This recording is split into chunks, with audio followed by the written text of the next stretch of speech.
Ned Kelly is believed to have been born in 1855 in Beveridge, Victoria. He is one of 8 children to Red Kelly, who was transported from Tipperary Island to Van Diemen's Land, Tasmania, to serve 7 years for stealing 2 pigs. In 1860, the Kellys moved to Avenel, where Ned attended school, and they rent a 40-acre farm. As an 11-year-old boy in 1866, Ned risked his life to save another boy from drowning and was given a green sash from the grateful family. In the same year, Ned's father died of consumption, and the family moved to Greta, near Glenrowan, and acquired 80 acres at 11 Mile Creek. In Ned's time, it was wild, rugged country, and life was hard. The best land was held by a handful of wealthy squatters, but Ned's family was poor, and the only opportunity they had to own land was as selectors.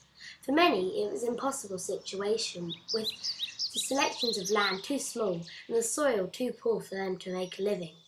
Faced with poverty, selectors often sold horses and cattle from the wealthy squatters. The Kellys were often suspected of horse and cattle stealing, but they were never convicted for it. The police had taken a disliking for the Kellys and were often charged with offences which were mostly dropped through lack of evidence.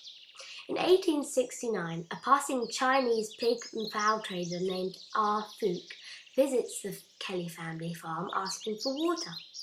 But things turn sour and 14-year-old Ned assaults him with a bamboo stick and chases him away.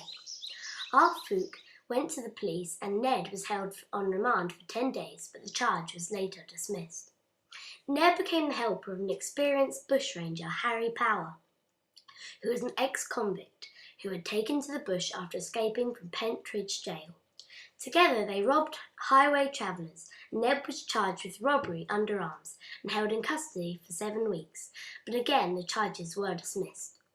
Later, in 1870, Ned was convicted for assault and indecent behaviour and sentenced to 6 months' jail. On release from prison, Ned found a horse for Uzziah Wild Right and was on his way to return it when police in Greta stopped him, as the horse was stolen. 16-year-old Ned fought with the police and was eventually sentenced to 3 years hard labour for receiving a stolen horse. On release from the jail, Ned sought vengeance and fought and won a bare-knuckle fight with a Wild Right that lasted 20 rounds. Some years later, in 1877, Ned was locked up overnight for being drunk and riding a horse over a footpath in Benalla. In the next day, he ran away from the 4 policemen escort and hid in a shoemaker's shop. A brawl started which involved Ned's archenemy, Constable Lonergan. On the 15th of April 1878, Constable Fitzpatrick had been drinking and went to the Kelly house to follow up on a horse-stealing arrest warrant for Ned's brother Dan Kelly. Fitzpatrick stayed in the house for over an hour, and when he was unable to present a warrant on demand for Ned's mother Ellen, he drew his pistol. After a scuffle, Dan disarmed him, but the policeman was shot in the hand. Fitzpatrick rode back to Benalla and reported that he had been attacked by the Kellys. Ned and Dan escaped to the bush, but Ellen and her baby were jailed for 3 years for aiding and abetting attempted murder. Ned and Dan Kelly were later joined by their friends, Joe Byrne and Steve Hart. The Kelly gang was formed. They went into hiding in the Wombat Ranges. On the 25th of October 1878, a police search party comprising Sergeant Kennedy and Constables McIntyre, Lonergan and Scanlon was sent to the capture of the Kelly gang. McIntyre and Lonergan set up camp, while Kennedy and Scanlon searched Stringy Bark Creek. The police gave away the camp position to the Kellys by shooting parrots, and at 5 p.m, whilst the police were making tea, the Kelly gang made a surprise attack and ordered bail up. McIntyre surrendered, but Lonergan ran for cover and went for his pistol. Ned Kelly shot and killed him. The gang then waited with McIntyre for the return of Kennedy and Scanlon. As they approached on horseback, Ned ordered, "Put up your hands," but both policemen went for their guns and Ned shot Scanlon dead on his horse. Kennedy made for a run for it, but Ned chased him down and mortally wounded him. When Kennedy died, Ned stole the fob watch off his dead body. In the heat of gun shootout, McIntyre escaped on horseback as a result of the killings at Stringy Bark Creek. The Kelly gang were made outlaws and could be shot on sight with a reward of £500.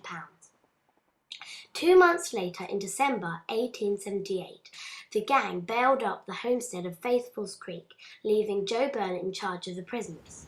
The rest of the gang went into Euroa and cut the telegraph wires, robbed the bank of £2,000 and returned to the homestead. As a result, the police arrested all known Kelly sympathisers without charge, which caused a groundswell of support for the Kellys. On the 8th of February 1879, the Kellys surrounded the police barracks at Jerilderie in New South Wales. On the following Sunday, 2 of the Kellys, dressed in police uniforms, escorted a policeman's wife to church.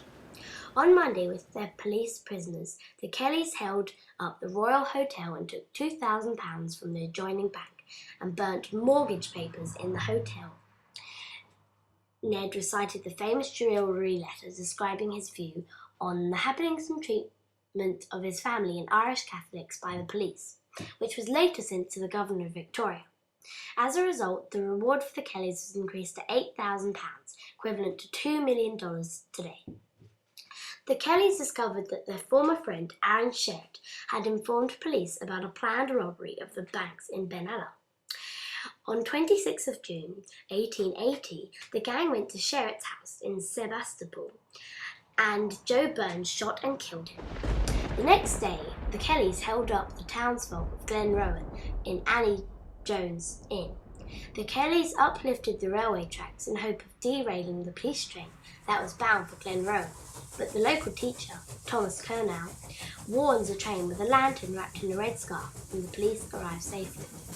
The Kelly gang are heavily armed with pistols and rifles and have made bulletproof armour from ploughshares, but left their legs still exposed.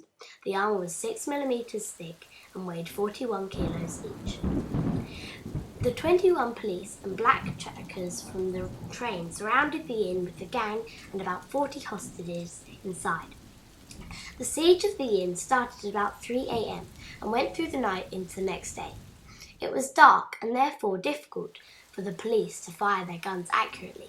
Ned escaped the inn and attacked the police from behind, but was eventually brought down by shots to his legs by Sergeant Steele, and then captured at about 3 p.m. The police set fire to the inn. Joe Byrne died of bullet wounds and was removed from the blaze, but Darren Kelly and Steve Hart, already dead, burned in the fire. 2 hostages were killed, and the police leader, Superintendent Hare, was wounded. As the only survivor of the gang, Ned was taken to Melbourne and stood for trial of murder. He was sentenced to death and hanged at 10 a.m. on 11th of November 1880, with the parting words of "Such is life." He was 25 years old, but his legend still lives on in Australian folklore.